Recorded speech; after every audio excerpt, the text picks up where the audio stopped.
बिन मांगे मोती मिले, मांगे मिले ना भीख।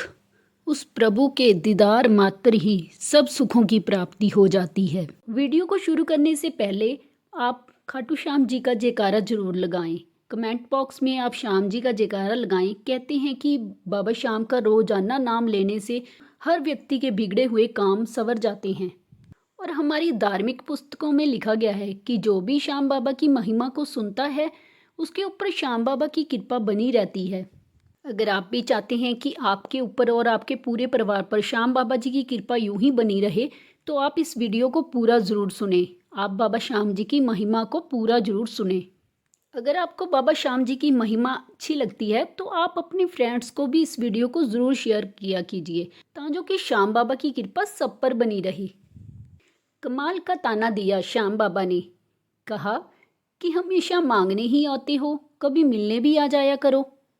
जय श्री श्याम। एक छोटी सी कहानी है। एक सेठ जी के पास बहुत पैसा था।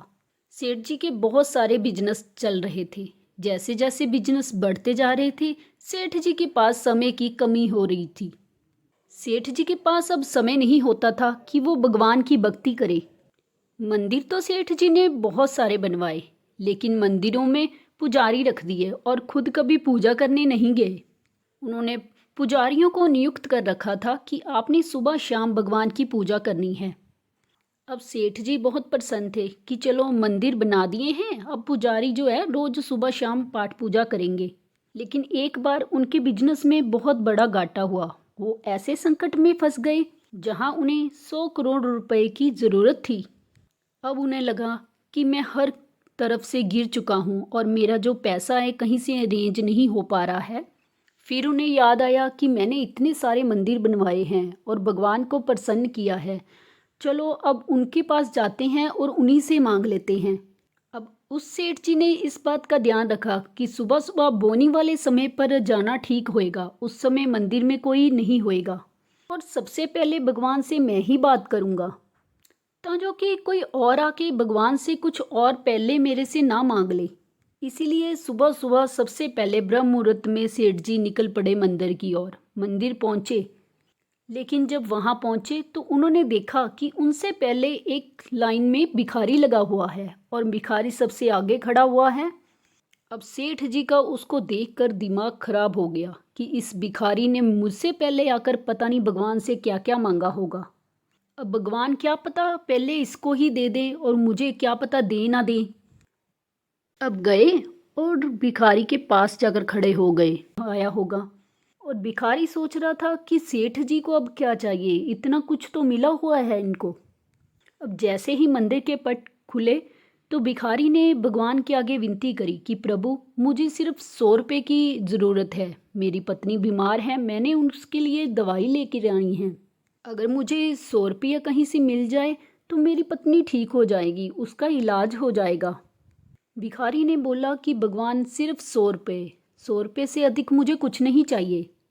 सेठ जी ने जब ये बात सुनी तो उन्होंने भिखारी को बोला हट यहाँ से, ये ले 100 रुपया। अपनी जेब से 100 रुपया निकाल के भिखारी को दिया और बोला कि हट यहाँ से, अब मैंने भगवान से विनती करनी है, मैंने तुम्हें 100 रुपया दे दिया है, अब यहाँ से निकलो और मुझे भगवान से बात करने दो।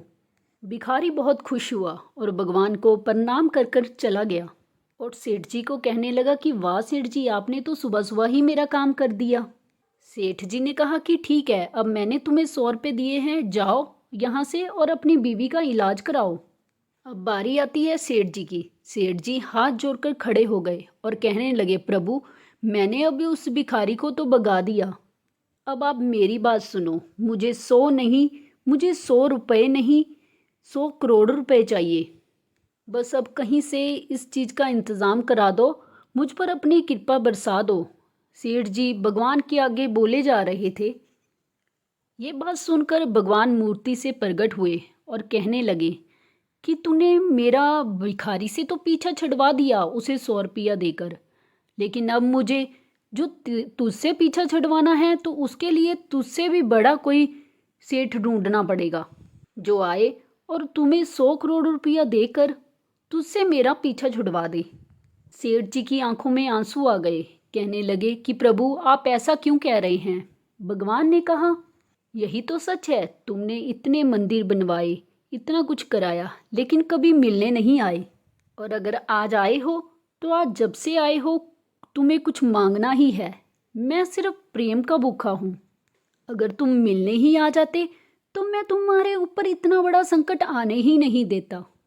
एक छोटी सी कहानी है, लेकिन इसका सार ये है कि जहाँ बहुत ज़्यादा मांगा जाता है वहाँ प्रेम खत्म हो जाता है। प्रभु को कहिए कि मुझे सब्र दे, सब कुछ मैं अपनी हिम्मत और मेहनत से कमा लूँगा। आप जब भी प्रभु के दर पर जाते हैं तो प्रभु के पास मिलने के लिए जाएं। वो तो हमारे हर भाव से समझ लेते हैं कि भक्त को क्या कष्ट है, उनका भक्त किस संकट में है। ऊपर वाले के आशीर्वाद के साथ, अपनी मेहनत के साथ, अपनों के प्यार के साथ कर दिखाओ कुछ ऐसा कि दुनिया के आगे आपके उस अच्छे काम की मिसाल बन जाए। आपको श्याम बाबा की महिमा की ये छोटी सी कहानी कैसी लगी हमें कमेंट बॉक्स में ज़रूर बताएं। वीडियो अच्छी लगी तो वीडियो को लाइक शेयर ज़रूर करें। जय श्री श्याम।